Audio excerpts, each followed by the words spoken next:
Welcome, ladies and gentlemen, to the Oil Exakudai International Circuit here on Bentonia Island for this round of the National Historic Series South. Today's circuit, 4 corners, covering 1.2 kilometres of tarmac, all going to the left, and every single metre of that tarmac is cracked and has grass growing through it at these state-of-the-art facilities here on the island, not too far away from the CW&W port.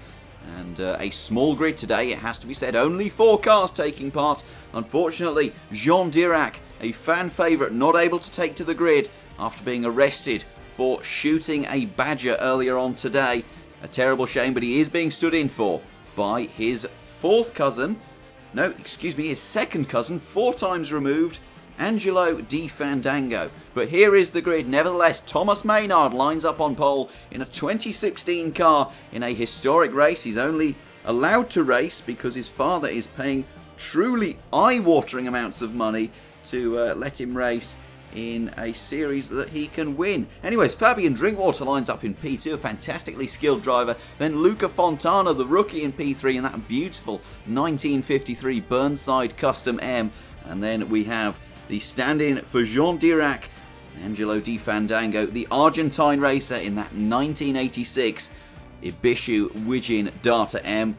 A fantastic car, very quick in a straight line, but struggles through the corners. Let's see how he gets on in the race.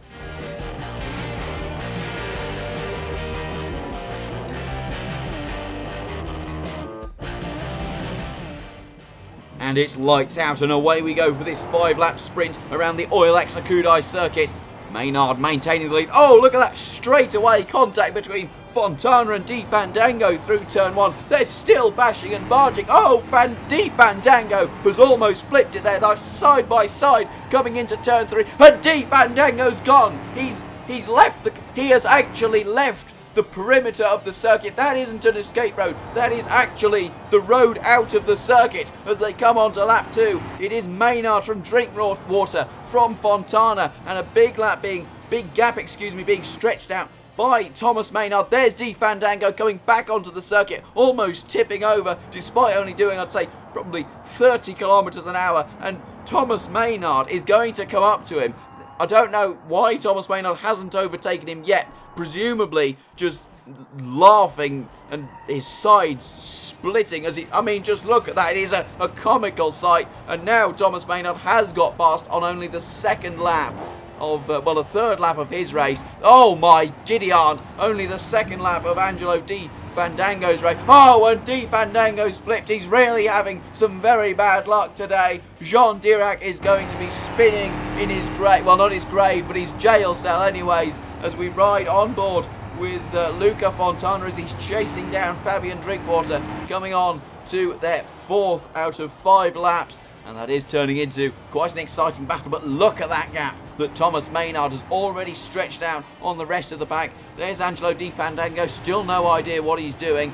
And as we look back to the battle for second position, all the drivers and Di Fandango is now reversing through turn 2. Let's cut away from that as we see Thomas Maynard. Look at the gap that he's pulled to second and third position. That's probably a 5 or 6 second gap. Oh my goodness me! Thomas Maynard has crashed. Oh no!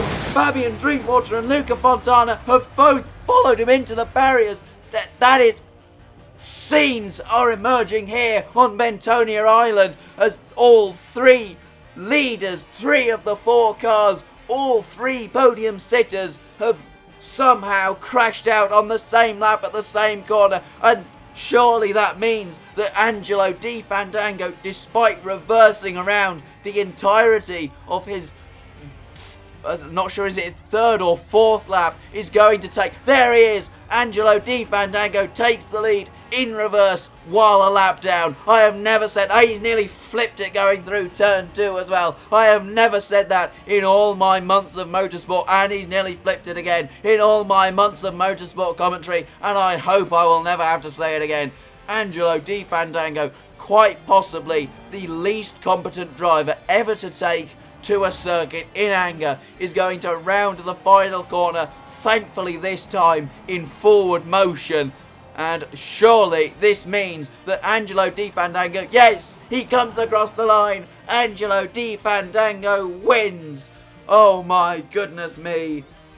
That is the most fantastic result that I have ever seen in motorsport. And, well, I mean, there are going to be some serious questions arising from this. Namely, how on earth did Di Fandango take the lead and win while a lap down?